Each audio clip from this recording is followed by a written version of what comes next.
Hi, I'm Justin Ernest of The Worst with another dork video. Check the description for links to my music. Today I am reamping a bass track for a song that I'm working on. If you're not familiar with reamping, basically you're taking a recorded sound and running it through an amplifier and recording that sound. For this song, I recorded the bass part with my Hamer Cruise 5-string bass with active jazz bass style pickups through a passive Behringer DI.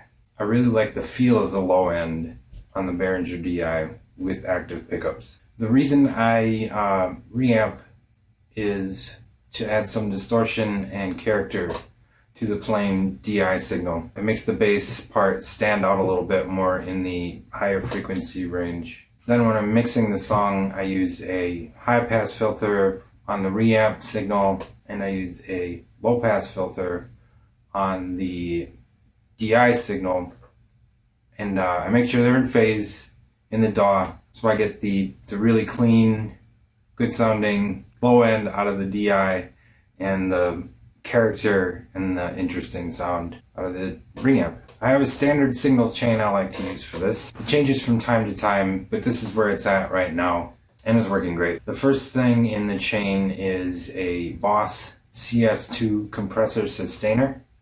Doesn't do a whole lot of compression, but it does a little bit. It kind of changes the attack a little bit, and it does something kind of cool to the sound. I don't know what it is. I think it kind of narrows the frequency range a little bit and just kind of alters it a little. It sounds good to me, so I use it. Then it goes on to a another Boss pedal, the ODB3.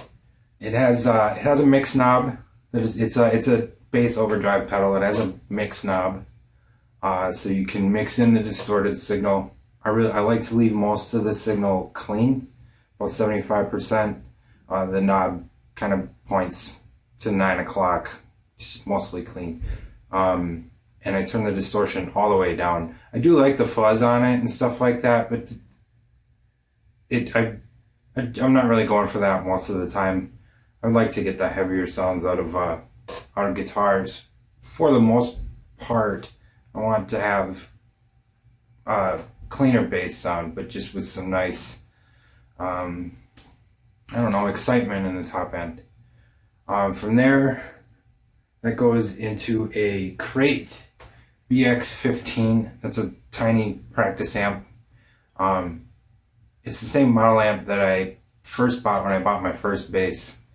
I had sold that one, but I got another one because I really like it. I turned the bass up quite a bit on it, the low mids down quite a bit. The high mids get a little bit of a boost, and the top end gets a little bit of a cut. That's just the way I've always set it up. Those are just the settings I came up with a million years ago, and I've always really liked them. The same with the ODB3. I've had a couple of those now, and the sound of it's just really great, especially through that amp. To my ears, probably just because I've been playing it that way for 20 years, but whatever, sounds good. Then I use two mics directly on the grill. Actually, it's like a plastic grill. Right on the speaker, pretty much. There's a small CAD, small diaphragm condenser mic. Don't remember I have it written down here, GXL 1200. It's really kind of a crappy microphone, but in conjunction with it's a larger diaphragm dynamic mic, an Audix D4. Paired up, those two sound really, really cool together. I usually get the D4 a little bit closer to the dust cap in the middle of the speaker cone, but I'm not too precious about where I put those mics.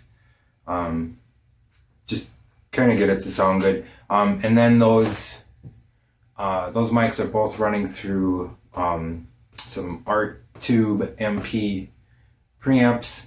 They're basically just little boxes with tubes in them.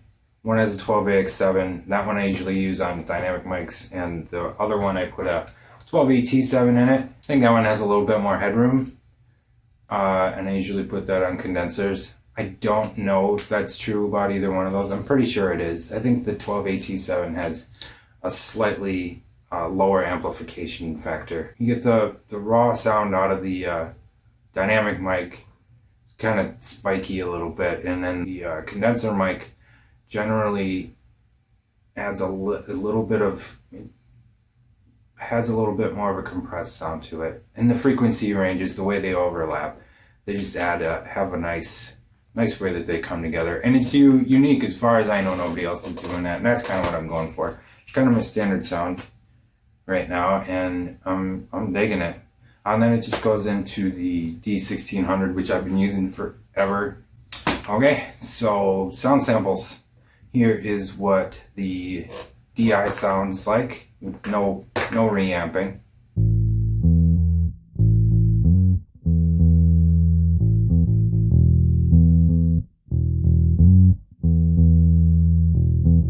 And here is what the reamp sounds like.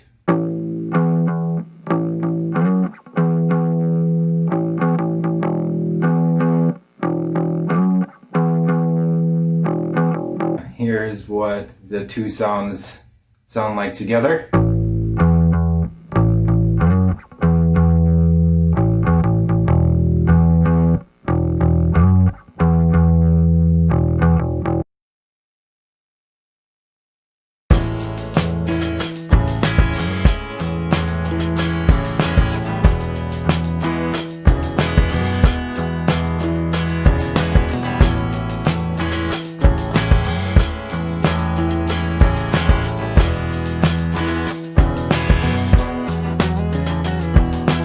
And that is going to be it for today. Remember, do not tell your friends that you listen to my music.